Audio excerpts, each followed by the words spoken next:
सुमन और अंजलि दोनों सगी बहनें थी जिनकी शादी राहुल और अमित नाम के लड़के से हो जाती है।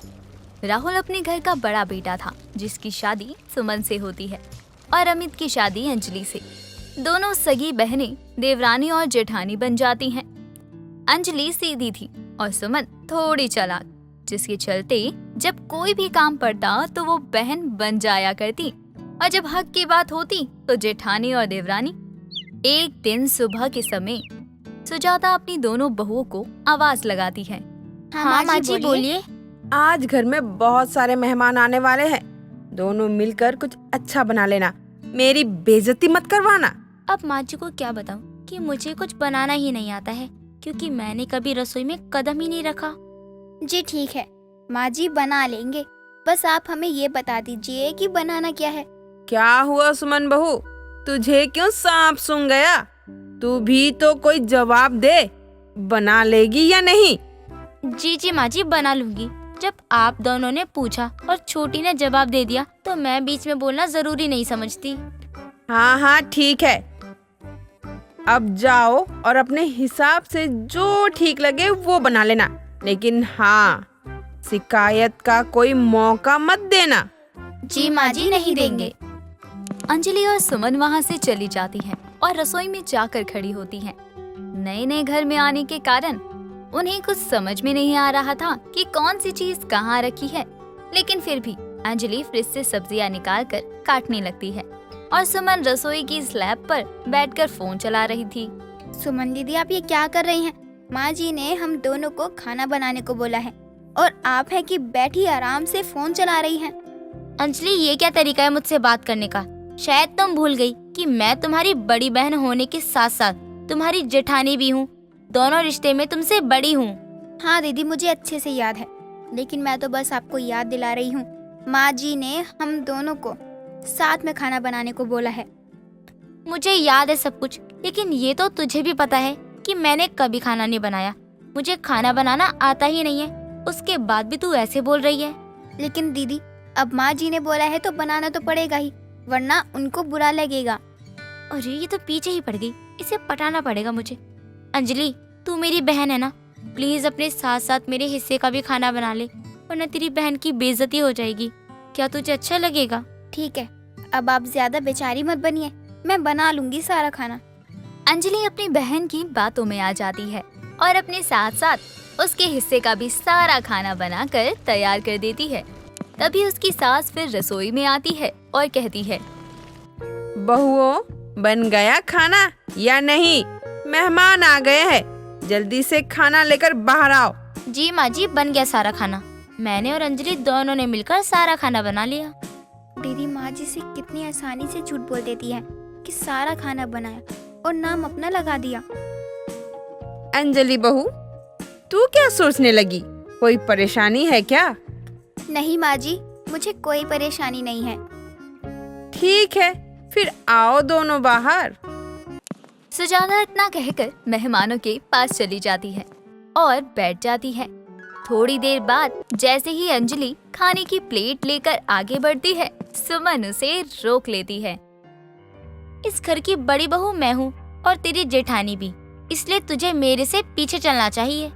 दीदी, आप कितनी चालू हो, जब काम करवाना था तो बहन बना लिया और जब तारीफ सुनने का समय आया तो जेठानी बन गई और मुझे पीछे कर दिया। मैंने वही किया जो सही है और जो सच है। चल अब मेरे पीछे। सुमन आगे और अंजलि उसके पीछे चल देती है। थोड़ी देर बाद सभी मेहमान उनका बनाया हुआ खाना खाते हैं और उनकी बहुत तारीफ करते हैं। जिसके बाद नेक के समय पर सुमन अंजलि को काम के बहाने रसोई में भेज देती है और सारा नेक खुद ले लेती है। दीदी, मेरा नेक दो जो आपने बहाने से लिया है। क्या अंजलि, तू कुछ पैसों के लिए अपनी बहन से वसूली कर रही है? अब नेक तेरे पास रहे या मेरे पास, क्या फर्क पड़ता है? वैसे भी तेरी जेठानी होने के नाते नेक मेरे पास रहना चाहिए। तू जाकर ना अपना काम कर। माँ जी देखिए ना, दीदी ने मुझे मेरे हिस्से का नेक नहीं दिया। आप बोलिए ना इनको, शायद दे दें। देख बहू, नेक उसी का हुआ जो वहाँ था, अब तू वहाँ थी नहीं तो तेरा नेक कैसा? सबकी बात सुनकर अंजलि को बहुत गुस्सा आता है और वो वहाँ से चली जाती है। समय बीतता है। तभी एक दिन अंजलि कपड़े प्रेस कर रही होती है। तभी सुमन अपने पति की शर्ट लेकर उसके पास जाती है। अंजलि, तू मेरी बहन है ना, ये राहुल जी की शर्ट है, प्रेस कर दे। तू तो जानती है ना कि मुझसे कपड़े प्रेस नहीं होते हैं, उन्हें ऑफिस जाने को देर हो रही है। मैं आपका कोई काम नहीं करूंगी। मैं आपकी देवरानी हूँ। जैसे मैं इस घर की बहू हूँ वैसे आप भी हैं। घर की ना सही, पति की जिम्मेदारी तो निभाइए। मुझसे ये सब काम नहीं होता है। तू मेरी बहन है ना, कर दे यार प्लीज। सुमन शर्ट अंजलि के पास ही रखकर चली जाती है। थोड़ी देर बाद अंजलि शर्ट प्रेस करके सुमन के कमरे में जाती है। राहुल अंजलि को देखकर कहता है, अंजलि, तुम मेरी शर्ट लेकर आई हो, पर मैंने तो सुमन को दिया था प्रेस करने के लिए। जेठ जी, वो दीदी ने मुझे ये दी थी आपकी शर्ट प्रेस करने के लिए। मैंने नहीं दिया था, वो तो मैं करने जा रही थी। फिर देखा ये पहले से ही कपड़े प्रेस कर रही है, तो सोचा इसी को दे दूं, मैं और काम कर लूंगी। अब देवरानी है मेरी, तो इतना तो कर ही सकती है ना। देवरानी तो है, लेकिन साथ में तुम्हारी बहन है, ये मत भूलो। वो तो मायके का रिश्ता है ना, यहाँ तो ये मेरी देवरानी है और मैं इसकी जेठानी, और इसे यही रिश्ता समझकर चलना होगा। उसी दिन सुमन की बातें सुनकर अंजलि को अपने साथ हो रहे भेदभाव का एहसास होता है और उस दिन से वो कसम खा लेती है कि अब वो अपनी बहन को जेठानी ही समझेगी। बहन बनकर उसका कोई काम नहीं करेगी। समय बीतता है। तभी एक दिन सभी हॉल में बैठे चाय पी रहे होते हैं। तभी राहुल अपने भाई अमित से कहता है, अमित, हम दोनों की शादी को बहुत समय हो चुका है, लेकिन ना तू कहीं घूमने गया ना ही मैं। भैया, सोच तो मैं भी यही रहा था, लेकिन फिर सोचा कि आपको मेरी बात पसंद आए या ना आए, इसलिए चुप ही रहा। और मुझे लगा शायद तेरे जाने का मन नहीं होगा। खैर छोड़ इन बातों को। अब बता, कहाँ जाना चाहेगा? मैं तो गोवा जाना चाहूंगी। लेकिन मैं कश्मीर जाऊंगी और जेठ से हम छोटे लोग हैं, इसलिए क्या हम पहले जा सकते हैं? नहीं, बड़ी मैं हूँ और तुम्हारी जेठानी भी, इसीलिए पहले मैं जाऊंगी। माँ जी, आप ही जेठानी जी को समझाइए कि बड़ों को हमेशा छोटों के सामने झुकना पड़ता है। बड़े तो पता नहीं क्या क्या कर देते हैं अपने से छोटे के लिए, और ये है कि हमें पहले घूमने नहीं भेज सकते। वैसे अंजलि बहू सही कह रही है, तू बड़ी है ना, तो कभी तो अपना बड़प्पन अच्छे कामों में दिखा लिया कर। यह सारा बड़प्पन सिर्फ अपनी बहन पर जेठानी बनकर रौब झाड़ने में ही दिखाएगी। माँ सही कह रही है, मेरा फैसला भी यही है। पहले अमित और अंजलि जाएंगे घूमने, बाद में मैं और तुम। भैया ऐसा कीजिए, आप ही चले जाइए, हम बाद में चले जाएंगे, नहीं तो भाभी का दिल टूट जाएगा। नहीं अमित, ये तो मेरा फर्ज है कि मैं अपने छोटे का सोचूं और उनकी खुशियों का ध्यान रखूं। बिल्कुल सही बोला राहुल बेटे ने। वैसे भी बेचारी पूरे दिन काम करती रहती है, इस बहाने इसे थोड़ा आराम मिल जाएगा। माँ जी, आपने आज तक कभी मेरे आराम के बारे में इतना नहीं सोचा जितना अंजलि के आराम के बारे में सोच रही हो।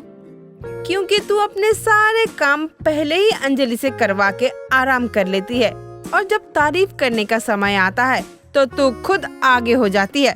तू क्या सोचती है बहू, मुझे कुछ समझ नहीं आता। लेकिन माँ जी, आपको कैसे पता चला ये सब? मैंने तो आपको कभी नहीं बताया। मैं तो उसी दिन सब समझ गई थी, जिस दिन तुम दोनों से खाना बनवाया था। क्योंकि अगर दो हाथ लगाकर खाना बनाता तो चाहे थोड़ा ही सही, लेकिन स्वाद अलग अलग होता। लेकिन उस दिन सारे खाने का स्वाद एक ही था। इसका मतलब साफ था कि खाना सारा तूने ही बनाया है, क्योंकि जब मैं रसोई में गई थी तब तू ही काम कर रही थी। बुढ़िया तो बहुत चालू निकली, इसकी बात मानने में ही भलाई है। हाँ ठीक है, भेज दो इन दोनों को पहले, मुझे कोई परेशानी नहीं है। सभी लोग अंजलि की बात मान लेते हैं और उसे उसके पति के साथ बाहर घुमाने के लिए भेज देते हैं। इस बार सुमन की चालाकी धरी की धरी रह जाती है और वो जेठानी बनकर घर में ही रह जाती है और अंजलि देवरानी बनकर पहले घूमने जाती है।